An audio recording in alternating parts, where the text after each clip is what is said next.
Honorable Minister, Home Minister will reply. सभापति महोदय, आज मैं इस सम्मानीय सदन के सामने एक ऐतिहासिक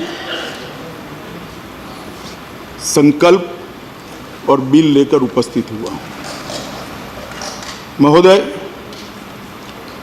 मैं जो दो संकल्प और बिल लाया हूं, उसमें कई सारे सदस्यों ने कुछ शंकाएं व्यक्त करी हैं, कुछ अपने विचार रखे हैं, कुछ जेन्युइन कंसर्न भी सदन के पटल पर रखे हैं, कुछ अपनी पार्टी की विचारधारा को भी, लाइन को भी रखने का प्रयास किया है। मगर मैं सदन के सामने स्पष्ट करना चाहता हूं, एज अ लेजिस्लेटर, मैं जब दोनों संकल्प और बिल लेकर आया हूं, तो मैं मानता हूं कि जम्मू कश्मीर में एक लंबे रक्तपात भरे युग का अंत धारा 370 के समाप्त होने से बनेगा। सभापति महोदय, मैं इसके विषय में जाने के पहले आज हमारे प्रथम राष्ट्रीय अध्यक्ष और जिन्होंने धारा 370 को हटाने के लिए शहादत दी, वो श्यामा प्रसाद मुखर्जी को भी जरूर याद करना चाहता हूं। सभापति महोदय, मैं उन 41,849 लोगों को भी याद करना चाहता हूं जो कश्मीर के अंदर 89 से लेकर 2018 तक जो रक्तपात चला, इसकी भेंट चढ़ गई। कह रहे हैं, कुछ सदस्यों ने कहा कि इसका हिसाब कौन देगा, क्या होगा अंत? मैं पूछना चाहता हूं, ये 41,849 लोग घाटी के और कश्मीर के मरे, इसका हिसाब किसको देना है? और मुझे बहुत स्पष्टता है, ये 41,849 लोग, उनकी जान न जाती सभापति महोदय, अगर धारा 370 न होती। पूरे सदन ने अलग अलग प्रकार से अपने विचार रखे और धारा 370 और 35A पर बहुत सारी बातें करी, मगर ज्यादातर बातें टेक्निकलिटी पर करी। धारा 370 की उपयोगिता के लिए शायद कोई कुछ नहीं। किसी ने कहा कि इतिहास का हिस्सा है, भारत का वादा था, हमारा कमिटमेंट था, वगैरह वगैरह वगैरह। मगर धारा 370 से भारत और विशेषकर जम्मू कश्मीर, लद्दाख और विशेषकर घाटी को क्या प्राप्त होने वाला है, वो किसी ने नहीं बताया। मगर मैं सबसे पहले, सब चीजों को मैं डील करूंगा सभापति महोदय, परंतु सबसे पहले मैं कहना चाहता हूं कि धारा 370 ने जम्मू कश्मीर, लद्दाख और घाटी के लोगों का कितना नुकसान किया है। धारा 370 के रहते मैं आपको बताना चाहता हूं मान्यवर, कि अभी बताया कि 35 से और धारा 370 जाने से क्या हो जाएगा। मैं बताना चाहता हूं कि उदाहरण देकर, मान्यवर, देश का विभाजन हुआ, पाकिस्तान की रचना हुई, देश भर में पाकिस्तान से निराश्रित लोग आए, पाकिस्तान से शरणार्थी आए, कुछ पंजाब में गए, कुछ गुजरात में गए, कुछ महाराष्ट्र गए, कुछ जम्मू कश्मीर में भी गए। मान्यवर, जम्मू कश्मीर में जो पाकिस्तान के शरणार्थी गए, उनको आज तक नागरिकता नहीं मिली, वो वहां काउंसिलर भी नहीं बन सकते। क्या ये उनके साथ अन्याय नहीं है? अन्याय है या नहीं? और देश में क्या हुआ? इस देश को 2 प्रधानमंत्री पाकिस्तान से आने वाले शरणार्थियों ने दिए, श्री मनमोहन सिंह और श्री गुजराल साहब। कोई प्रधानमंत्री तो बन सकता है, और जम्मू कश्मीर में जिसने शरण ली वो काउंसिलर नहीं बन सकता है। ये कहां क्या न्याय है? जो इसके पक्ष में खड़े हुए हैं उनको इसका जवाब देना चाहिए। ये कहां का न्याय है और क्यों ये अन्याय? मान्यवर, ये कहते हैं कि 370 और 35 से जाएगी तो कयामत आ जाएगी, और 370 के कारण ही जम्मू कश्मीर भारत के साथ जुड़ा। मैं इसके बाद बताना चाहता हूं, मगर मैं आपके माध्यम से सदन के सभी सदस्यों को, देश को और विशेषकर घाटी की जनता को बताना चाहता हूं कि 370 ने जम्मू कश्मीर, लद्दाख और विशेषकर घाटी का क्या नुकसान किया। मान्यवर, 370 के कारण जम्मू कश्मीर में कभी भी लोकतंत्र परकोलेट नहीं हुआ। 370 और 35 के कारण भ्रष्टाचार बड़ा फला फूला, बड़ा पनपा और चरम सीमा पर पहुंचा। 370 और 35 के कारण ही गरीबी घर कर गई। पूरे देश के अंदर विकास दिखाई पड़ता है।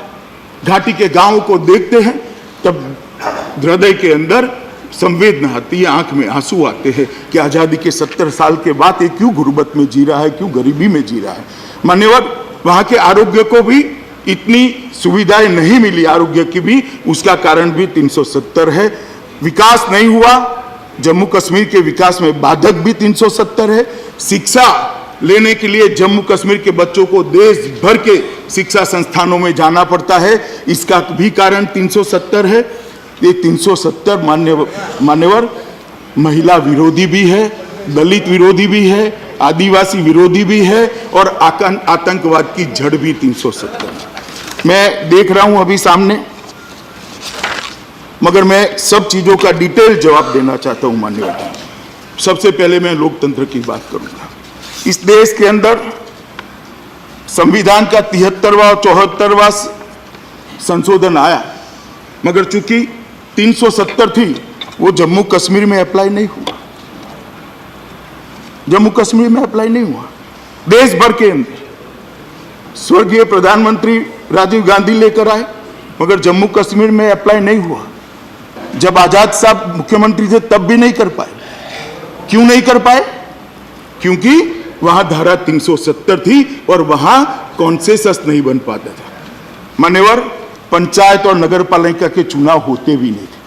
आज भी वहां पर 73 और 74वां संशोधन लागू नहीं हुआ है। आज ये सदन पास करेगा, कल लोकसभा पास करेगी। 73 और 74वां संशोधन ऑटोमेटिकली जम्मू कश्मीर को अप्लाई। मान्यवर, पंचायत के चुनाव वहां नहीं होते थे, नगर पालिका के चुनाव नहीं होते थे।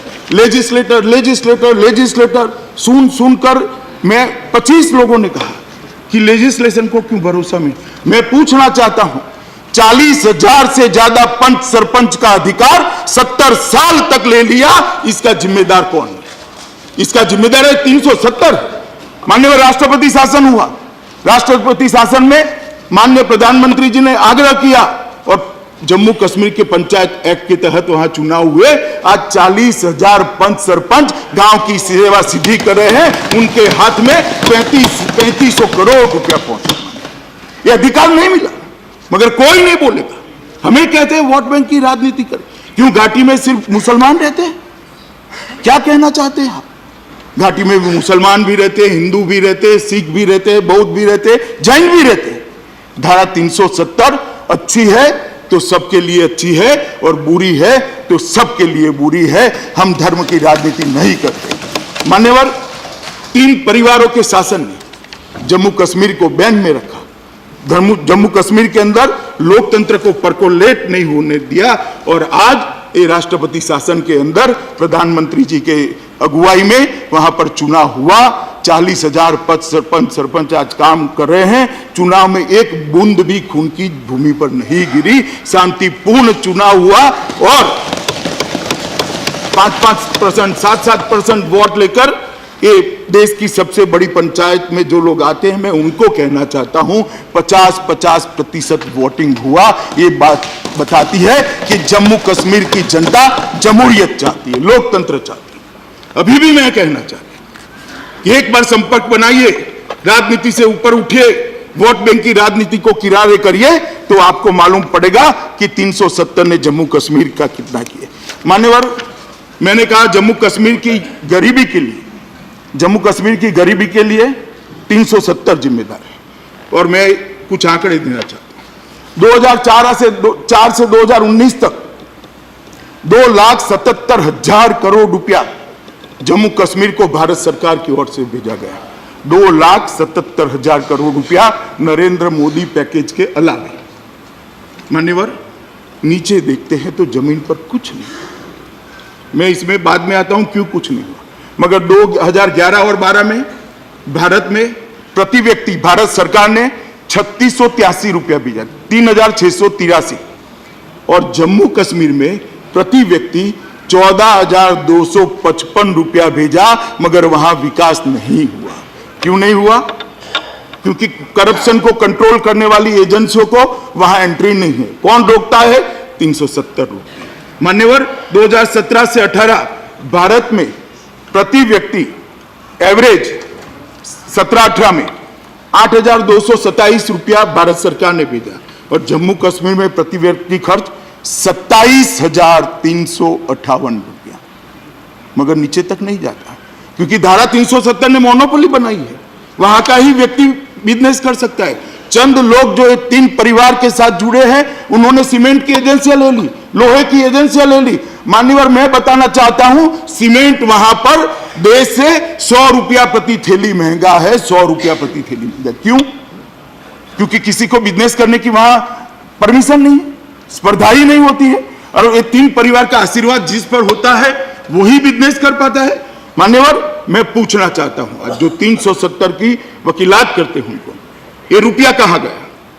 जम्मू कश्मीर बैंक के अंदर ऑडिटर गया, एडमिनिस्ट्रेटर रखा, अच्छे अच्छे को चेहरों पर मैंने मान्यवर सर्दियों में पसीना देखा है। और ये जो हो हल्ला हो रहा है वो जम्मू कश्मीर के लिए नहीं हो रहा है, क्योंकि हो हल्ला इसलिए हो रहा है कि अब जांच शुरू हुई, वहां राष्ट्रपति शासन है, जांच शुरू हुई है, इसलिए हो हल्ला हो रहा है। मैं समझता हूं कि इसको एक अलग रंग देना चाहते हैं। और मान्यवर, क्या मिला घाटी के व्यक्ति को? देश आजाद हुआ, देश भर में एवरेज कीमत 1 एकड़ की 3,000 रुपया थी। देश के कई हिस्सों में 30 लाख हो गए, कई हिस्सों में 10 लाख हो गए, कहीं पर 3 करोड़ हो गए, मगर 10 लाख से नीचे शहर के आसपास कहीं पर जमीन का दाम कम नहीं है। और आज जम्मू कश्मीर में क्या है? 3,000 से 30,000 भी नहीं हुआ। जिसके पास भूमि है उसका दाम क्यों नहीं बढ़ा? क्योंकि खरीदारी नहीं है, कोई खरीद ही नहीं सकता है। अब जब कोई खरीद नहीं सकता है तो दाम भला कहां से बढ़ेगा? भाई, क्यों गरीब रखना चाहते? मैं पूछना चाहता हूं कि आप उस व्यक्ति को जिसके पास भूमि है उसको गरीब क्यों रखना चाहते? इसकी वेल्थ को क्यों नहीं बढ़े? राम गोपाल जी कह रहे हैं, मान्यवर, आपके माध्यम से मैं, लखनऊ के आसपास कितना भाव हुआ, कितना रेट हो गया, तो श्रीनगर वाले को राम गोपाल जी अधिकार नहीं है क्या? हमें नहीं देना है क्या? क्यों रोक कर रखना है उसको? मान्यवर, ये गरीबी जो वहां गई है, बढ़ी है, इसका मुख्य कारण धारा 370 और 35 है। मान्यवर, भ्रष्टाचार अथाह हुआ, करोड़ों रुपया, हजारों करोड़ रुपया भारत सरकार ने भेजा, भ्रष्टाचार की भेंट चढ़ गया, और कोई भ्रष्टाचार को कंट्रोल करने वाले कानून वहां पर अप्लाई नहीं होने दे, 370 का उपयोग। मान्यवर, पर्यटन, पूरी दुनिया मानती है कि कश्मीर की घाटी और लद्दाख जमीन पर का स्वर्ग है। मुगल काल से सब लोग मानते हैं, मगर पर्यटन जितना बढ़ना चाहिए था वहां नहीं। बर्फ भी है, तालाब भी है, घाटी भी है, वन भी है, अपार और अथाह संभावनाएं पड़ी है पर्यटन की, मगर वहां पर पर्यटन नहीं बढ़ा, क्योंकि कोई भी अच्छा होटल वहां भूमि ही नहीं खरीद सकता, और भला कौन जाएगा बाद में? पर्यटन की संभावनाओं को सीमित करने का काम धारा 370 ने। बड़ी बड़ी कंपनियां वहां जाना चाहती है, अच्छे होटल लगाना चाहती है, बहुत बड़ी ट्रैवल कंपनियां वहां अपना ऑफिस खोलना चाहती है, घाटी के अंदर खोलना चाहती है। खुल गई तो घाटी के लोगों को रोजगार मिलेगा, घाटी के युवाओं को कामकाज मिलेगा, वो टैक्सी चलाएगा, वहां नौकरी करेगा, कोई गाइड बनेगा। परंतु वहां इसलिए पर्यटन बढ़ नहीं सकता क्योंकि वहां पर 370 के कारण कोई बड़ी पर्यटन कंपनी, मतलब ट्रैवल एजेंसी वहां जा नहीं सकती है, कोई बड़ी कंपनी वहां होटल भी नहीं बने। वहां हजरतवाल है, शंकराचार्य है, वैष्णो देवी है, अमरनाथ है, ढेर सारी रिलीजियस टूरिज्म की संभावना भी वहां पर पड़ी है, मगर इसको ढंग से सभी संभावनाओं को उसका दोहन नहीं हो पाता है, उसको एक्सप्लोर नहीं कर, मानवर विकास भी नहीं होता। कोई व्यक्ति आज जम्मू और कश्मीर में बड़ी इंडस्ट्री लगाना चाहता है तो मुझे जरा समझा दे, 370 के पक्ष में बोलने वाले, मैं थोड़ी देर ज्यादा बैठूंगा, वो कैसे लगाएगा? और बड़ी इंडस्ट्री नहीं लगेगी तो बेरोजगारी कैसे रुकेगी? कोई स्मॉल स्केल इंडस्ट्री वहां जाकर लगाना है, स्मॉल स्केल इंडस्ट्री भी पंजाब से जाकर, हिमाचल से जाकर 35 है और 370 है, वो कहां से लगाएगा?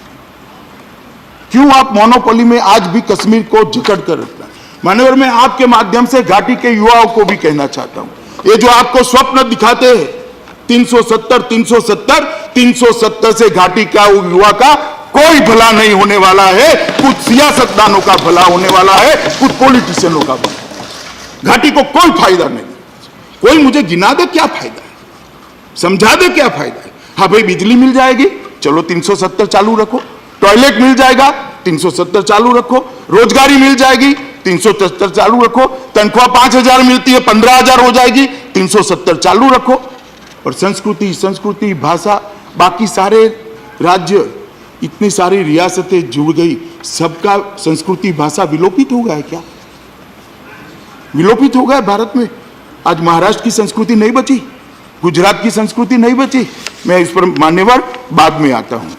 आरोग्य, हेल्थ, उसकी भी हालत वहां पर खस्ता हाल है, क्योंकि जिस प्रकार से आबादी बढ़ रही है देश भर में, सरकारें इस देश का, अकेली सरकार इस देश के हेल्थ को अप टू मार्क नहीं रख सकती। कई जगह पर पीपीपी मॉडल को स्वीकार किया गया, कई जगह पर प्राइवेट हॉस्पिटलों को लाया गया मान्यवर, मगर यहां ना पीपीपी मॉडल भी हो सकता है, ना प्राइवेट हॉस्पिटल भी हो सकता है। अगर किसी के प्रभाव से चले जाए तो चले जाए, मगर जब संपत्ति ही अपने नाम पर नहीं होती है तो कोई कैसे जाए? और क्या तर्क है इसके पीछे? आरोग्य को भी सुधरने नहीं देंगे हम। आज प्रधानमंत्री आयुष्मान भारत योजना आ गई, मगर अस्पताल कहां? उसको 5 लाख रुपया उपयोग करने का अधिकार मिल गया, नर्स कहां? डॉक्टर कहां? 35 है, कौन डॉक्टर वहां जाएगा? इसके बच्चे को ना वहां वो मताधिकार है, ना वो अपना मकान खरीद सकता है, ना अपनी भूमि खरीद सकता है, ना अपनी ढंग से वहां रहकर मतदान प्राप्त कर सकता है। कौन विश्व का बड़ा डॉक्टर वहां जाकर रहेगा? मुझे जरा 370 की वकालत करने वाले बताएं, कौन मुंबई से डॉक्टर वहां जाकर रहेगा? ओडिशा में ढेर सारे डॉक्टर जाते हैं, देश भर के जाते हैं, दुनिया भर के जाते हैं। गुजरात में दुनिया भर के डॉक्टर आते हैं, देश के आप, मगर उसको घर खरीद करने की वहां पर परमिशन है। मान्यवर, वो अपने आप को सेफ महसूस करता है, उसको लगता है कि मैं 4 पैसा कमाऊंगा या इन्वेस्ट करूंगा तो वो सलामत है। कोई नहीं जाता मान्यवर, और इसके कारण ये आरोग्य पर भी ढेर सारी जो कमियां दिखती है, उसका मूल कारण भी 300। मैं बहुत शॉर्ट में आंकड़े के साथ में डिटेल में भी बता सकता हूं। आंकड़े तो मैं कल एक पत्र लिखकर गुलाम नबी साहब को भेजने भी वाला हूं कि भाई देखिए, आप भी पुनर्विचार करिए जरा, अभी भी समय है। मान्यवर, शिक्षा, देश भर के 6 से 14 साल के बच्चों को शिक्षा का अधिकार 2009 में मिल गया। संविधान के अंदर सुधार हुआ, राइट टू एजुकेशन मिला। आज कश्मीर में नहीं है। मैं आपके माध्यम से जो लोग 370 के लिए बोलते थे, चाहे कपिल सिब्बल साहब हो, चाहे चिदम्बरम साहब हो, चाहे गुलाम नबी आज़ाद, क्यों कश्मीर के घाटी के बच्चों को शिक्षा का अधिकार नहीं मिलना चाहिए, इसका जवाब 370 के एडवोकेट्स ने देना चाहिए। क्यों नहीं मिला उनको वो अधिकार? क्योंकि यहां संविधान का हमने जो सुधार किया वहां स्वीकृत नहीं किया। अब कोई जरूरत नहीं है, कल अगर लोकसभा इसको पारित करती है तो ये शिक्षा का अधिकार कल रात से जम्मू कश्मीर के हर बच्चे को मिलेगा, हर बच्चे को मिलेगा। मान्यवर, प्राइवेट एजुकेशनल इंस्टीट्यूशन नहीं आते, क्यों जाएंगे वहां? कौन प्रोफेसर वहां पढ़ाने जाएगा? कौन अपना पैसा निवेश करेगा? इसके नाम पर तो संपत्ति नहीं हो सकती। एप्रिसिएशन होगा, वो उसको फायदा नहीं मिलेगा। कौन भला जाकर वहां कॉलेज? और क्यों पकड़ कर रखना चाहते हैं तुमसे? कारण क्या है? मैं नहीं समझ पाता। मान्यवर, कोई कारण हो तो बताना चाहिए। आप अचानक बिल लेकर आए, हमें मौका नहीं दिया, हमें ये नहीं किया। मैं बताना चाहता हूं, हम तो साहब राष्ट्रहित का बिल लेकर आए थे। आप इंदिरा जी को इलाहाबाद के जजमेंट से बचाने का संवैधानिक सुधार उसी दिन लेकर, उसी दिन पारित कर इस देश की डेमोक्रेसी को, और हमें उपदेश देते हैं। मान्यवर, मैं बताता हूं, मैं तो जो बिल को पायलट कर आया हूं, मान्यवर, मैं तो जो बिल को पायलट कर आया हूं, वो बिल के अंदर मैं मानता हूं, मतभेद हो सकता है, मैं मानता हूं 370 और 35 से हटाने से घाटी का, जम्मू का, लद्दाख का भला होने वाला है और साच अर्थ में जम्मू कश्मीर ये 370 और 35 से हटने के बाद मान्यवर भारत का अभिन्न अंग बनने वाला है। शेड्यूल बता दें, शेड्यूल 1 में जम्मू कश्मीर राज्य है। गुलाम नबी साहब ने बताया कि शेड्यूल 1 में जम्मू कश्मीर राज्य है।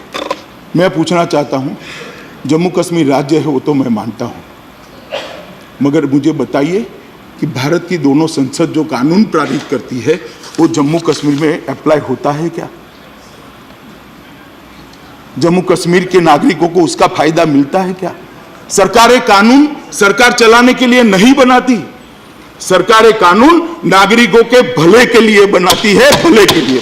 और अगर नागरिकों के भले के लिए इस देश की संसद ने, दोनों सदनों ने कोई कानून को पारित किया मान्यवर, वो वहां पहुंचता ही नहीं। गुलाम नबी साहब ने मान्यवर मुझे कहा, मुझे एड्रेस कर कर कहा कि इंटरस्टेट शादियां होने लगी। अब सुनते नहीं है साहब, मेरा थोड़ा गुलाम नबी साहब सुन ले मान्यवर। उन्होंने कहा इंटरस्टेट शादियां हो रही। मुझे बताइए साहब, इंटरस्टेट जम्मू कश्मीर की बच्ची ने किसी ओडियावासी से शादी कर दी तो उसको और उसके बच्चों को वहां पर कोई अधिकार मिलने वाला है क्या? आप खुश हो रहे हैं शादियां हो रही है, ये शादियां तो कानून नहीं है फिर भी हो रही है। एक बार खुला कर दो, जम्मू और कश्मीर साच अर्थ में हिंदुस्तान के साथ घुल मिल जाएगा, कुछ नहीं होगा। एक मेंटल बैरियर है, ये वोट बैंक की राजनीति है और एक खामखा बोझ लेकर कुछ लोग घूमते रहते हैं, ये हो जाएगा वो हो जाएगा। मान्यवर कुछ नहीं होने वाला है। मान्यवर शिक्षा के अधिकार को वहां ले जाना है तो भी 370 चाहिए। महिलाओं के सारे अधिकार के कानून जो बने हैं और उनको, महिलाओं को, उनके बच्चों को अगर अधिकार देना है तो भी 370 चाहिए मान्यवर। ये 370 दलित और आदिवासी विरोधी है मान्यवर। मैं पूछना चाहता हूं कि वहां कितना % ओबीसी है मान्यवर। आपके माध्यम से मैं रामगोपाल जी को भी पूछना चाहता हूं कि उनकी पार्टी तो ओबीसी की खैरख्वाह पार्टी है, हमेशा बात करती है। आपको मालूम है रामगोपाल जी, वहां पर ओबीसी को रिजर्वेशन ही नहीं मिल पाता है। ट्राइबल्स को राजनीतिक रिजर्वेशन नहीं मिलता, दलित को राजनीतिक रिजर्वेशन नहीं मिलता। इसीलिए आज बहन मायावती की पार्टी ने इसका समर्थन किया है, इसके पक्ष में वोट। मैं सुन रहा था सर, मान्यवर कब तक इनके साथ अन्याय करें?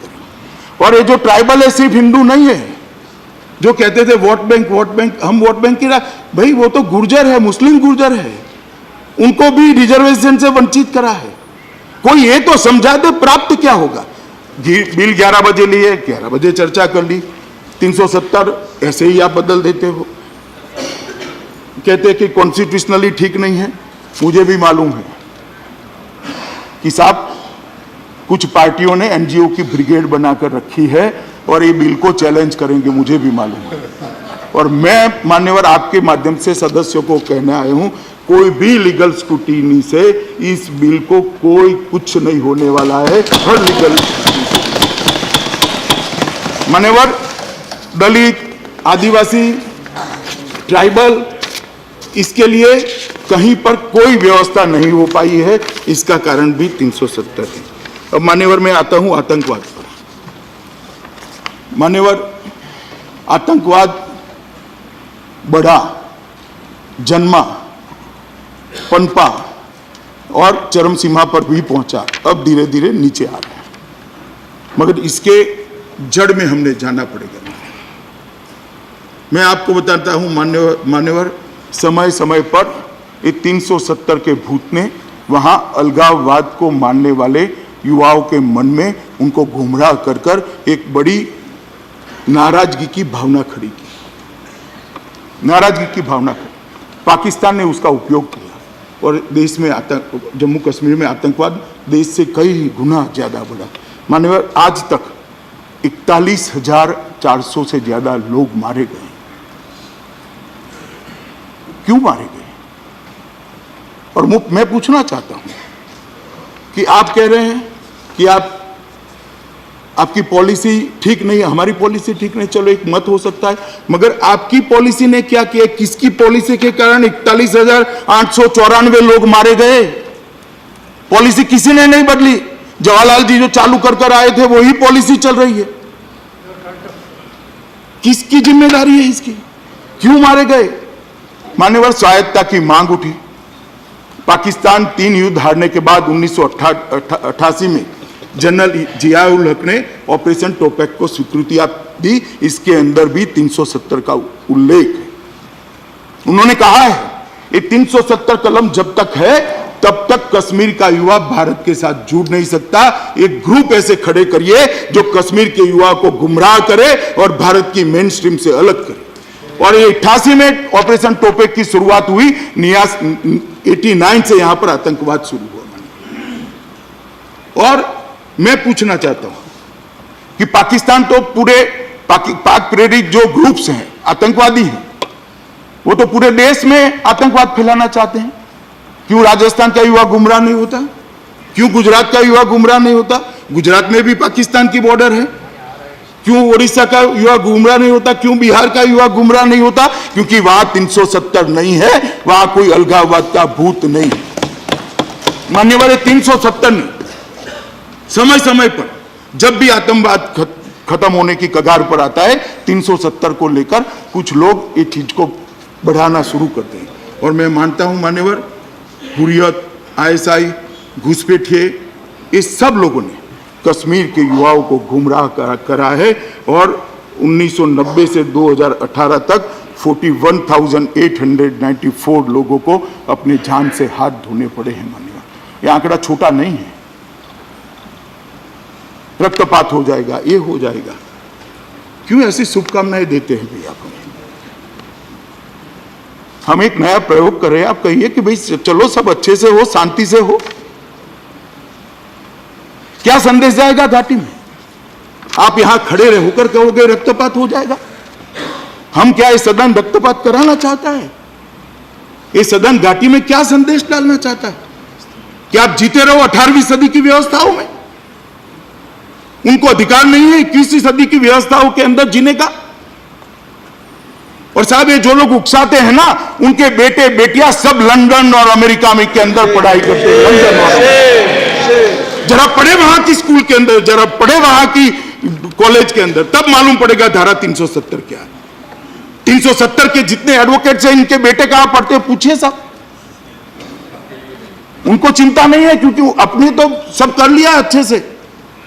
मगर घाटी के युवा को आज भी अनपढ़ रखने के लिए, घाटी के युवा का विकास न करने के लिए ये 370 एक बहुत बड़ी बाधक है। और मैं स्पष्टता से मानता हूं मान्यवर, जब तक 370 और 35 से है, कश्मीर के अंदर से आतंकवाद की समाप्ति नहीं हो सकती है, नहीं हो सकती। निहायत जरूरी है कश्मीर को आतंकवाद से मुक्त करने के लिए कि धारा 370 लाई जाए। हम मोदी जी के नेतृत्व में जो सरकार चल रही है, हम घाटी के युवाओं को मान्यवर गले लगाना चाहते हैं, उसको एक अच्छा भविष्य देना चाहते हैं, अच्छी शिक्षा देना चाहते हैं, अच्छी स्वास्थ्य की सुविधाओं देना चाहते हैं। वहां इंडस्ट्री लगेगी, उसको रोजगार मिलेगा। वहां टूरिस्ट जाएंगे, उसको रोजगार मिलेगा। उसको संपन्न बनाना चाहते हैं। बाकी भारत के अंदर जिस प्रकार से विकास हुआ है, उसी तरह से कश्मीर के अंदर विकास हो, इसके लिए ये 370 का ऑब्स्टेकल निकालना जरूरी है। और मैं आज भी कहना चाहता हूं मान्यवर, आज भी कहना चाहता हूं कि जवाहरलाल नेहरू जी ने भी कहा था कि 370 चिंता मत करो, घिसते घिसते घिस जाएगी, मगर 370 को इतने जतन से संभाल कर रखा, 70 साल हुए, घिसी नहीं। और अब मुझे बताइए, ये टेम्पररी प्रोविजन है, सब स्वीकार करते हैं। टेम्पररी शब्द 70 साल तक चल सकता है क्या? कब जाएगा? कैसे जाएगा? ये टेम्पररी प्रोविजन को कब तक चलाना है? और आप कह रहे हो, कुछ सदस्यों ने कह दिया कि सरदार पटेल जम्मू कश्मीर को पाकिस्तान को देना चाहते थे। मेरा तो आग्रह है मान्यवर, इस प्रकार की बातों को आपने रिकॉर्ड पर से दूर कर लेना चाहिए, इसका संज्ञान लेना चाहिए। सरदार पटेल ने देश के अंदर 650 से ज्यादा रियासतों को जोड़कर अखंड भारत बनाने का प्रयास है। और आप कह रहे हो कि वो जम्मू कश्मीर को पाकिस्तान को देना चाहते हैं। मैं रिकॉर्ड साफ कर दूं, जम्मू कश्मीर को कभी सरदार पटेल ने डील नहीं किया था। सरदार पटेल ने डील किया जूनागढ़ को, आज भारत में है विदाउट 370 है। डील किया हैदराबाद को, भारत में है विदाउट 370 है। जम्मू कश्मीर को डील किया पंडित नेहरू ने और विथ 370 है। और आज हम भी कर रहे हैं। नहीं, सरदार पटेल के पास ये मसला था ही नहीं। मैं मेरे मंत्रालय की फाइल 601 के मामले में अहिंगर और सरदार पटेल बराबर जो कॉन्स्टिट्यूएंट असेंबली नहीं, मैं 370 की बात नहीं कर रहा। पाकिस्तान को देने के लिए कहा वो विषय। मान्यवर, मैं स्पष्टता कर दूं फिर से, गुलाम नबी आजाद ध्यान से सुनते नहीं है, शायद वो रीथिंकिंग करे, मेरी बात सुन करके 370 के पक्ष में वोट डालना, इसलिए ध्यान से सुन नहीं रहे। मान्यवर, मैं बताता हूं आपको कि मैंने ये नहीं कहा कि कॉन्स्टिट्यूएंट असेंबली ने किसने क्या कहा। ये मामले को कौन देख रहा था, इसमें कहीं सरदार पटेल साहब का जिक्र ही नहीं है, दखल भी नहीं। और मैं बताता हूं मगर रखो, जरा भी दखल नहीं। जब पंडित नेहरू अमेरिका में थे और ये 370 मैं 370 की बात नहीं कर रहा। 370 डिस्कस अभी भी आप समझ रहे हैं। अहिंगर और सरदार पटेल और मौलाना आजाद 370 के बारे में नहीं। मैं 370 के बारे में कह ही नहीं रहा, भारतीय संघ के साथ संधि के बारे में कह रहा हूं। इसमें कहीं भी और भी सरदार पटेल नहीं थे। मान्यवर, मेरा विनम्रता से कहना है कि 370 है, ये आतंकवाद की झनक है, इसलिए 370 का जाने का समय आ गया है। और अगर आज 370 नहीं जाती है तो आतंकवाद को हम जम्मू कश्मीर से नाबूद नहीं कर पाएंगे। मान्यवर, कुछ लोगों ने कहा कि 370 जम्मू कश्मीर को भारत के साथ जोड़ती है। स्पिरिट से देखा जाए तो वो ठीक है, मगर मैं दो तिथियां कहना। महाराजा हरि सिंह द्वारा 27 अक्टूबर 1947 में instrument of accession of Jammu Kashmir में साइन किया गया। वो कब करा? 27 अक्टूबर 1947 में, और 370 1949 में आई। भारत के साथ जुड़ाव का 370 से कोई लेन देन नहीं है मान्यवर, ये भ्रामक प्रचार किया गया है। मान्यवर, कहते कि 370 नहीं रहेगी तो भारत से जम्मू कश्मीर अलग हो जाएगा। मेरी समझ में नहीं आता मान्यवर, कैसे अलग हो जाएगा। और मैं घाटी के लोगों को कहना चाहता हूं, इस देश में बहुत सारी रियासतें थी, 370 के बगैर, 35 के बगैर भारत के साथ घुल मिल गई, मगर सबने अपनी अपनी संस्कृति बनाकर रखी। मराठियों ने, महाराष्ट्र ने अपनी संस्कृति बनाकर रखी, भाषा भी संभाल कर रखी। गुजरात ने अपनी संस्कृति बनाकर रखी, भाषा भी संभाल कर रखी है। तमिलनाडु ने अपनी संस्कृति बनाकर रखी, अपनी भाषा को भी वो प्रोटेक्ट करते हैं। तेलुगु राज्यों ने अपनी संस्कृति बनाकर रखी, अपनी भाषा को। 370 कहां से, किस प्रकार से आपकी संस्कृति को प्रोटेक्ट करता है, मेरी ये समझ में नहीं आता है। वो प्रोटेक्ट करता है केवल और केवल 3 सियासतदानों के परिवार को प्रोटेक्ट करता है, वो नहीं चाहता। और 370 को पूरे देश के अंदर वोट बैंक का मुद्दा बनाया हुआ है। और गुलाम नबी साहब ने कहा कि यहां तो बम फूट गया सुबह, मैंने बम फोड़ दिया कि 370 ये 33 से ये सब लेकर आया। मुझे तो मालूम नहीं पड़ता साहब, 1950 से मेरे पार्टी के अंदर हर घोषणा पत्र में के अंदर है कि हम 370 को निकाल देंगे। इस बार भी था, क्योंकि हमारा शुरू से मानना है कि जम्मू कश्मीर के हित में नहीं है, भारत के हित में तो नहीं ही है, मगर जम्मू कश्मीर के हित में भी नहीं है, और विशेषकर घाटी के हित में नहीं है मान्यवर। इसलिए मैं मानता हूं कि 370 तुरंत जानना चाहिए। मान्यवर, 1964 के अंदर लोकसभा के अंदर एक चर्चा हुई थी, लोकसभा के अंदर चर्चा हुई, इसमें राम मनोहर लोहिया जी ने एक बहुत, आपके माध्यम से मैं राम गोपाल जी को थोड़ा याद, लोहिया जी की बात कर रहा हूँ, राम मनोहर लोहिया जी ने कहा कि जब तक धारा 370 है, भारत और कश्मीर का एकीकरण नहीं हो सकता है, एक रूपता नहीं आ सकती है। मधु लिमये ने कहा, सरजू पांडे ने कहा, एच ए मुखर्जी ने कहा, इंदर मल्होत्रा ने कहा, समनानी ने कहा, अब्दुल गनी कश्मीर के ही मुस्लिम सांसद थे, उन्होंने कहा, गोपाल दत्त मैंगी ने भी कहा, श्यामलाल सराफ ने कहा और कांग्रेस के 14 संसद सदस्यों ने भी कहा। सदन को स्थगित कर दिया। उस वक्त भी रूल का भंग हुआ था, सदन को स्थगित कर दिया।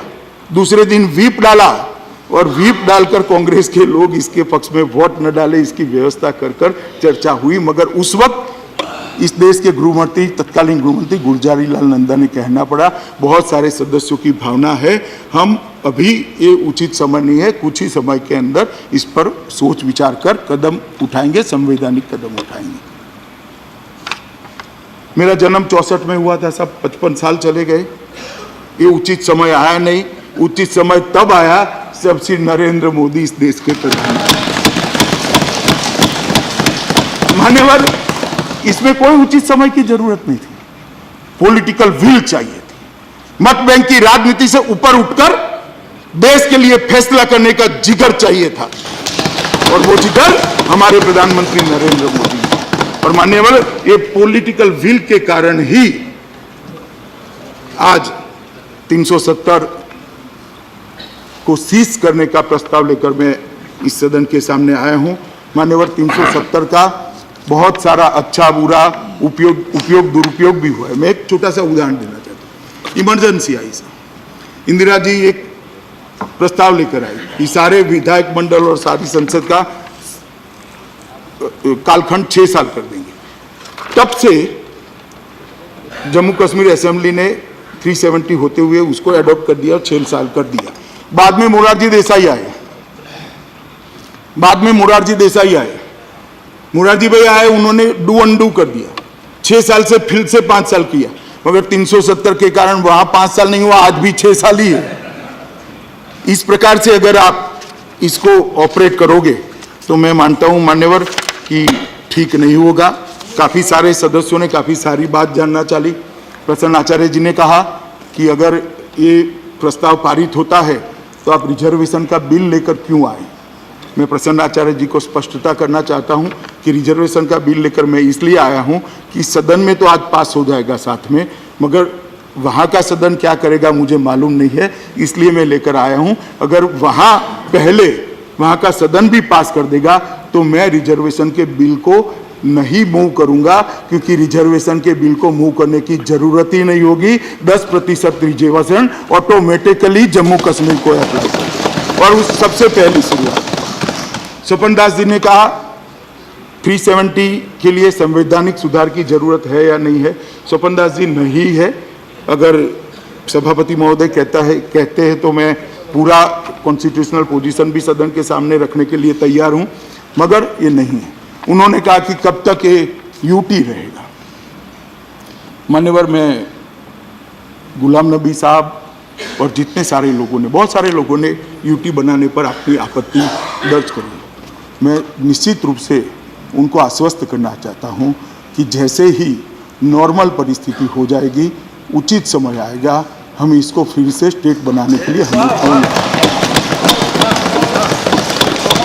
और मैं आज इस सदन से के माध्यम से जम्मू कश्मीर की जनता को भी कहना चाहता हूं, जम्मू कश्मीर भारत का मुकुटमणि है और इसमें हमें कोई मतभेद, कोई दिक्कत नहीं। जब भी उचित समय आएगा, मगर जिस प्रकार के भाषण हो रहे हैं आज, मुझे लगता है कि थोड़ा लंबा समय जाएगा, क्योंकि ये भाषण बाद में घाटी में भी होने वाले हैं।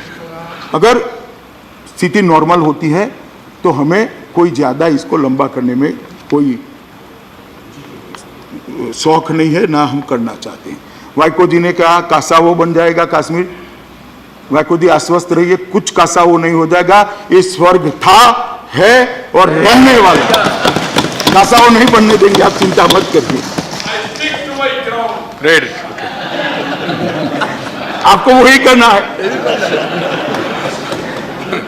श्रीमान शिवा ने कहा कि भाई ये बाकी सारे राज्यों के अंदर भी ये रूट आप लेंगे। मैं माननीय सदस्य शिवा जी को और सारे सदन को आश्वस्त करना चाहता हूं, बाकी कोई राज्य में 370 नहीं है, इस प्रकार की विशिष्ट परिस्थिति भी नहीं है। ढेर सारे विभाजन आजादी के बाद हुए हैं, हमने भी करे। हमने उत्तराखंड बनाया, हमने झारखंड बनाया, हमने छत्तीसगढ़ बनाया, आपने आंध्र और तेलंगाना बनाया, और मुझे इतने सारे सलाह देते हैं मान्यवर, मैं उनको आंध्र तेलंगाना के डिवीजन का दृश्य जरा आंख बंद कर याद करे कैसे करा था। मैं तो सिर्फ उस दिन बिल, आज बिल लाया और आज पारित करने का आग्रह किया, आपने आपके विशेषाधिकार का उपयोग करके मुझे अनुमति दे दी, कृपा हो गई आपकी, तो मैं बिल पास कर रहा हूं। आपने तो सार्जेंट से उठाकर सबको बाहर डाला, दरवाजे बंद करे, टीवी बंद करा, और उसके बाद में आंध्र और तेलंगाना बनाया था जो आज में नहीं। तो हमें मत समझाइए कि किस तरह से होता है। मान्यवर गुलाम नबी आजाद साहब ने कहा कि हजारों विधवा हुई हैं कश्मीर की 370 को बचाने के लिए, 370 को बचाने के लिए या कश्मीर को बचाने के लिए कम विधवा हुए। गुलाम नबी आजाद साहब, विधवाएं जरूर हुई हैं, 41,000 से ज्यादा लोग मारे गए हुई हैं, मगर 370 के कारण। और मैं स्पष्ट संदेश देना चाहता हूं घाटी के लोगों को, 70 साल तक 370 के साथ जिए। ये 370 के वादों को कांग्रेस सरकारों ने बार बार दोहराया, गुमराह किया। मैं कहता हूं हमें 5 साल दे दीजिए, हम कश्मीर को देश का सबसे ज्यादा विकसित राज्य बना दें। मैं कश्मीर घाटी के युवाओं को कहना चाहता हूं, भरोसा करिए नरेंद्र मोदी जी की सरकार पर, कुछ नहीं होने वाला। ये बरकरार रहे हैं, गुमराह कर रहे हैं, जो आपको अपनी पॉलिटिक्स के लिए कर रहे हैं, उनकी मत सुनिए। मैं कहना चाहता हूं आपके माध्यम से मान्यवर कश्मीर के युवाओं को कि एक 5 साल के अंदर कश्मीर के अंदर परिवर्तन आएगा, तब जाकर आपको मालूम पड़ेगा कि 70 साल जो चीज को लेकर निकले वो चीज ही ठीक नहीं, तब जाकर मालूम पड़ेगा। मान्यवर बाद में फाइनल सॉल्यूशन के बारे में टिप्पणियां की, मगर मैं मानता हूं मान्यवर, मैं फिर से रिपीट करना चाहता हूं, एक सदस्य ने कहा था कि ये कश्मीर समस्या का फाइनल सॉल्यूशन है। मान्यवर समय जरूर लगेगा, मगर रास्ता 370 का रिमूवल ही रास्ता है और कोई रास्ता नहीं है, ये मैं निश्चित रूप से मानता हूं मान्यवर। और दूसरा,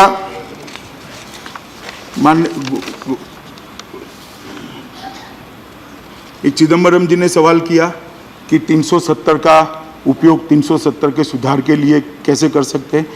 जो कॉन्स्टिट्यूशन ऑर्डर आया है चिदम्बरम जी, 367 रेड विथ 371D है, आप एक बार ध्यान से उसको देख लीजिएगा तो कॉन्स्टिट्यूशन ऑर्डर की वैधता आपको भी मालूम हो जाएगी।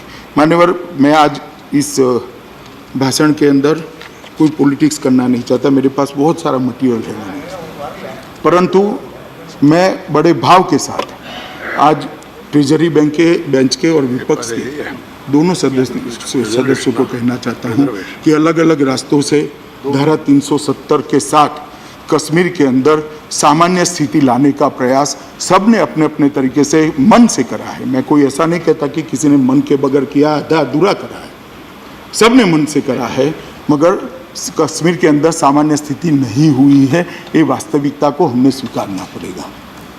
आज मैं ये जो 2 संकल्प और विधेयक लेकर आया हूं, मुझे लगता है कि कश्मीर की समस्या के समाधान का रास्ता यहीं से होकर निकलेगा, मुझे विश्वास है मान्यवर। तो मैं सभी को कहता हूं कि हम सब वोट बैंक की राजनीति से ऊपर उठ जाएं, हम सब वोट बैंक की राजनीति से ऊपर उठ जाए और कश्मीर को नॉर्मल होने के लिए सरकार की भी सहायता करे, कश्मीर के युवाओं को भी सहायता करे, और कश्मीर के लिए जो अच्छा सोचते हैं वो सब लोग एकत्रित आकर ये धारा 370 हटाने का जो कदम हुआ है वो कदम को हम लेकर जाएं कश्मीर की जनता के बीच में। और ये सदन यूनाइटेड होकर, सदन की काफ़ी सारी पार्टियां, आमतौर पर हमारे साथ मान्यवर जो पार्टियां नहीं रहती हैं, ऐसी पार्टियों ने भी आज समर्थन में भाषण करे। आप पार्टी ने किया है, बसपा ने किया है, YSRCP ने किया है, TDP ने किया है, बहुत सारे लोगों ने, आज BJD ने किया है, बहुत सारे लोगों ने पक्ष में भाषण दिए हैं और सब लोग मानते हैं। AIDMK ने भी किया, AIDMK ने, AIDMK ने भी किया। और मान्यवर में जो नया जोड़ा उनका नाम ले रहे हैं भाई, अब पुराना है। मान्यवर, और मैं सबको ये भी बात कहना चाहता हूं, रात को घर पर जाकर सुबह के टीवी के कार्यक्रम देखिए। देश की जनता एक मुख से मानती है कि 370 के जाने से कश्मीर हमेशा के लिए स्वस्थ हो जाएगा, अच्छा हो जाएगा, इसकी समस्या का समाधान हो जाएगा। जब जनता का इतना बड़ा दृढ़ विश्वास है, तो आज जनता का विश्वास देखकर मान्यवर मेरा भी विश्वास बहुत बड़ा है। मैं तो पहले से मानता हूं कि 370 कश्मीर को नॉर्मल बनाने के लिए सबसे बड़ा हर्डल है, और मुझे ये भी मालूम है अगर वोट बैंक की राजनीति करना कुछ पार्टियों ने चालू करा तो इसको चैलेंज कर और उसके रास्ते में हर्डल भी खड़े किए जाएंगे। सारे हर्डल को पार करते हुए मान्यवर ये 2 संकल्प और एक जो बिल है वो तीनों, और चौथा रिजर्वेशन का बिल, ये तीनों बिल मान्यवर कश्मीर को नॉर्मल बनाने की दिशा में आगे जाएंगे। और मुझे भरोसा है कि कुछ ही दिनों में हम हंसता डोलता खेलता कश्मीर देखेंगे, और ये जो बम धमाके, गोलियां, बंदूकें और आतंकवाद जो वहाँ दिख रहा है, उसकी जगह हंसते खेलते बच्चे स्कूल के अंदर जाएंगे, बूढ़ों का इलाज भी होता होगा, युवाओं को रोजगारी भी मिलती होगी, और दाल लेक के अंदर कोई भी नागरिक किसी भी प्रकार के डर के बगैर आराम से अपने परिवार के साथ जा पाएगा। ऐसे कश्मीर की हम रचना करेंगे। तो मैं सभी को निवेदन करना चाहता हूं कि कृपया इस दोनों संकल्पों का और बिल का दोनों आप समर्थन करिए, और एक अच्छा मैसेज कश्मीर के अंदर हम डालिए। इतनी करबद्ध विनंती कर मैं मेरी बात को समाप्त करता हूं।